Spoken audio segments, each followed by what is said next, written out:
There are serious, published academic arguments that say a newborn baby isn't a person, and that as a result, killing it should be morally permissible.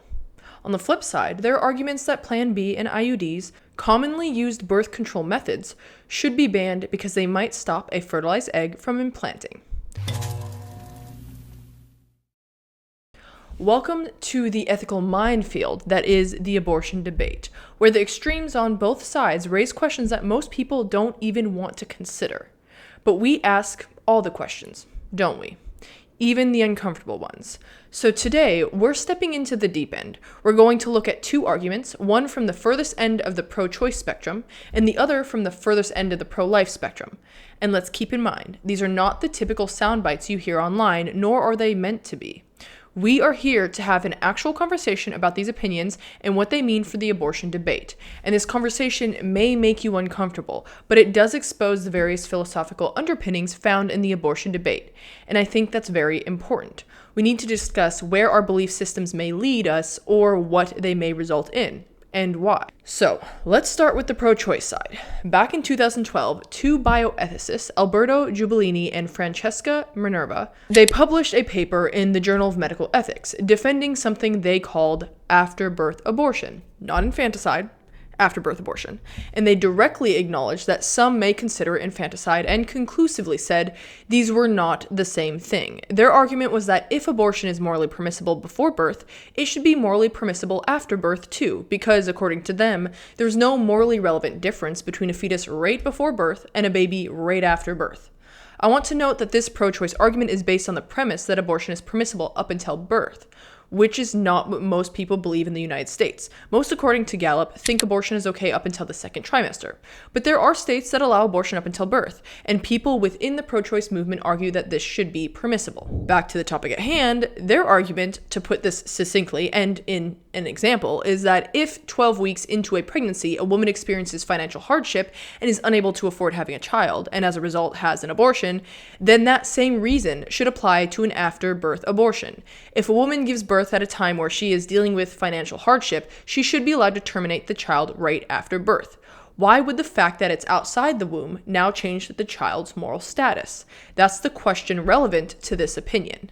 The paper lists various justifications for after-birth abortions like birth defects, psychological distress, and social burden. But fundamentally, it hinges on one core claim. Newborns are not persons, and as a result, do not have a right to life, either morally or legally. Yep, we're back to the personhood debate that is so prevalent in the abortion conversation, and this is one of the philosophical underpinnings that I mentioned we would see throughout this video. These ethicists argue that a fetus and a newborn do not possess the same moral status as older children or adults, and therefore, killing a newborn is not equivalent to killing a person, nor does it violate any right to life, because since newborns are not persons, they do not have a right to life. So why are newborns not persons then? Because they can't attribute value to their own existence and therefore would not lose anything if they were killed. Newborns are simply potential persons, not real persons. Quick pause, because this actually conflicts directly with Marquis' pro-life argument that fetuses, and thus newborns, should not be aborted. He argues that they do lose something, and that's the future like ours, the potential to have a future. I have a video, my last video actually, discussing this argument, and it specifically discusses the potentiality aspect of his argument. You should go check out that video if you can. It'll give you a better understanding of this entire debate. Okay, back to the scheduled topic. Here's the chain of logic. A person has a right to life. A person is someone who is capable of attributing value to their existence such that killing them would lead to a loss of that value.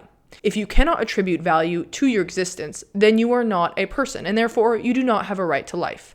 A newborn cannot attribute value to its existence, therefore it's not a person. And since it's not a person, it does not have a right to life. Essentially, if a newborn is not a person, it does not exist, and since it does not exist, no harm can be done to it. And since no harm can be done to it, an after-birth abortion is morally permissible. Now, you can imagine the backlash. Critics, especially pro-lifers, but really on both sides, call it what it sounds like, infanticide. But the authors push back. They argue that infanticide implies killing someone who's already a person. And in their view, a newborn simply doesn't qualify. It cannot be infanticide if it's not a person. The authors also want to emphasize that this was not a form of euthanasia, because euthanasia is meant to be in the best interest of the one who is dying. In the case of an afterbirth abortion, they point out that the newborn could live a totally acceptable life, but the mother would still have a right to an afterbirth abortion. The afterbirth abortion takes the best interest of the mother into consideration, not the best interest of the newborn. In addition, if a newborn isn't a person, is there really an interest to even be considered?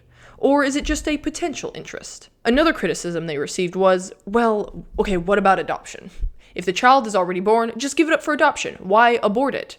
But adoption wasn't considered a morally superior option in their framework, because adoption could cause the mother emotional distress. And since the mother is a real person with interests, and the newborn is only a potential person with no interests, her interests win every single time, no matter what. The emotional stress coming from adoption is paramount to anything the non-person newborn may potentially want or feel one day. Whether or not you agree with this logic, it creates a philosophical landmine. The central concern here is, what is personhood? And when does someone deserve or gain a right? But there are some other philosophical side quests going on too throughout this entire argument. It touches upon infanticide, euthanasia, how we define murder, eugenics, etc. The big concern here is, when we detach biology from personhood, are we opening the door to a slippery slope? Pro-lifers would say, absolutely, and this argument, this paper is the proof. This is why life and rights should begin at conception. Now, of course, there are many arguments against the idea that this could ever happen, and that's coming from a pro-choice perspective, but I'm going to leave that up to you guys to discuss, because I'd love to hear your opinions on that and what the pro-choice argument against this slippery slope is. We're now going to pivot to the other side. We are in the same debate, but on a different battlefield, looking at a different army. On the opposite extreme, some pro-life advocates are pushing to ban Plan B and IUDs because they might prevent a fertilized egg from implanting in the uterus. So let's break this down. We're going to first have a quick biology refresher. Someone is not considered pregnant at fertilization. Pregnancy, medically, starts at implantation, when the fertilized egg attaches to the uterine wall, and this typically happens 8 to 9 days after fertilization. And this time period is the key to the entire discussion. A lot of descriptions of Plan B and IUDs say that it prevents pregnancy, and this is true. But we have this weird in-between period where an egg is fertilized, and pro-lifers now consider it a person with a right to life, but the woman is not pregnant because the fertilized egg has not implanted. So if you believe life begins at fertilization, as many pro-lifers do, then anything that stops a fertilized egg from implanting could be seen as ending a human life. Plan B and copper IUDs are accused of being abortifacients, a term for substances that cause abortion, because they may alter the uterine lining, making implantation less likely or impossible in some situations. Pro-choicers argue that IUDs and Plan B do not impede fertilized eggs from implanting and therefore are not abortifacients. In addition, in the off chance that they do stop implantation, pro-choicers still argue they shouldn't be banned, obviously, because they're pro-choice. So now, we understand the opposing sides here. I did some research so we can better understand this debate, but science is continually evolving, so what I've looked at may turn out to be different in 10 years or even in a single year. In addition, my focus is on the philosophical and legal aspects of this debate, so I didn't do a week-long deep dive into the science behind all of this, so please take that into consideration. I just want to lay out some of the research I found out there. I'm also focusing on the copper IUD, not the hormonal IUD. So again, keep that in mind. Copper IUDs primarily prevent fertilization by messing with sperm. But yes, they might also interfere with the uterine lining or the endometrium within hours or even days after being inserted. They are highly effective if placed within 5 days after sex, and in some studies, it was successfully used 10 days after. So this means that if the copper IUD changes the lining of the uterus, then an egg may be fertilized, but then later fail to implant if an IUD is implanted, or if it somehow slips past the initial guard of the IUD and gets into the uterus. According to research, an IUD that has been in place in a woman for a long period of time won't do this, although maybe there is still a chance. But it seems what people are focused on is when someone gets an IUD after having sex, and then the IUD blocks the fertilized egg from implanting. Remember when I said it can be used as emergency contraception and can work if placed within 5 to 10 days? That's what people are concerned about. The thing is, the science is not conclusive on this. On International Planned Parenthood Federation's website, it does say that the IUD may, in very rare cases, prevent implantation. And that would make sense in the scenario I just described. Or maybe if a sperm beats the IUD's ability to block it, again, like I just said. But there isn't a ton of evidence that goes either way. It's more of a possibility than a factual reality. And when you break it down, it seems like the possibility is super low, not just from a scientific standpoint, but from just a realistic standpoint. If we're looking at the period between fertilization and implantation, this is what would happen. Someone would have to have sex, her egg would get fertilized, she then gets an IUD within 5 to 10 days after the sex. The IUD then affects the endometrium within the time period to such a degree that the fertilized egg would fail to implant, and only then would it be considered an abortion from the pro-life perspective. That sounds like a very specific situation. You can think about that. Now let's move on to Plan B. And spoiler alert, it's essentially the same story. I went on Daily Med and read the drug label information, and it does say that Plan B may inhibit implantation by altering the endometrium, but its main job is to stop ovulation. I then dug deeper and found a few reasons that this is on the packaging. And it's not actually because they are positive that Plan B stops implantation. There were other reasons to include this on the label. I'm not going to go into the details here because it's just a lot to discuss. But it really comes back down to the possibility that Plan B may stop implantation. But we are not positive on this. And this is the case for Plan B and the copper IUD. So here's the ethical question, or questions. This is when ethics gets involved. Should we ban some of the most effective and widely used contraceptives based on a rare and scientifically uncertain possibility?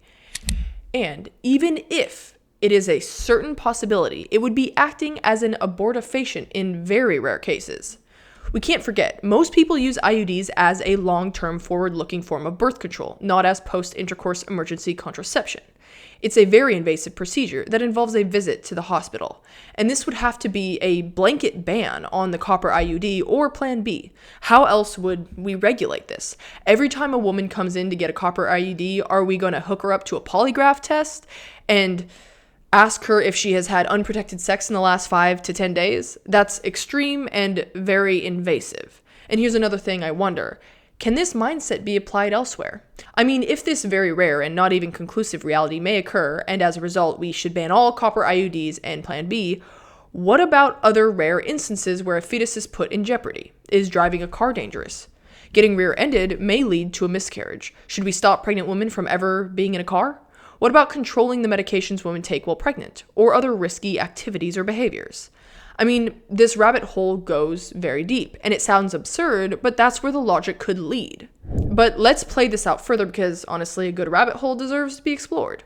Okay, so, as I said, a pregnant woman is driving a car. She could get in an accident and lose the pregnancy. Well, maybe people would argue or counter that and say we wouldn't ban pregnant women from driving because her intent is not to harm the fetus. A pregnant woman driving versus a woman getting a copper IUD, they're just not the same thing. But ask yourself, when a woman takes Plan B or gets an IUD, is her intent to end a pregnancy, or is it to prevent pregnancy altogether? Since that is the main reason why Plan B and copper IUDs exist to begin with. One could argue that blocking implantation is not her intent, especially considering how remote that possibility is. I think that in the vast majority of cases of someone getting an IUD or a copper IUD, they are not intending to end a pregnancy, but rather are intending to prevent pregnancy. So, with that rebuttal, would the argument centered around intention hold up? As you can see, this gets tricky very fast, and there are a lot of questions that need to be considered. They are at the heart of this debate. So here we are, with two extremes that force us to confront the foundations of our beliefs. What makes someone a person? When does life begin? How much should possibility weigh against practicality? And how far are we willing to go to legislate moral uncertainty? We don't have to agree with either side, but ignoring these arguments means missing the full scope of what's really at stake. Let me know in the comments, where do you think the line should be drawn, and how do we even decide what counts as a person? As always, stay curious, stay critical, and question everything. See you next time.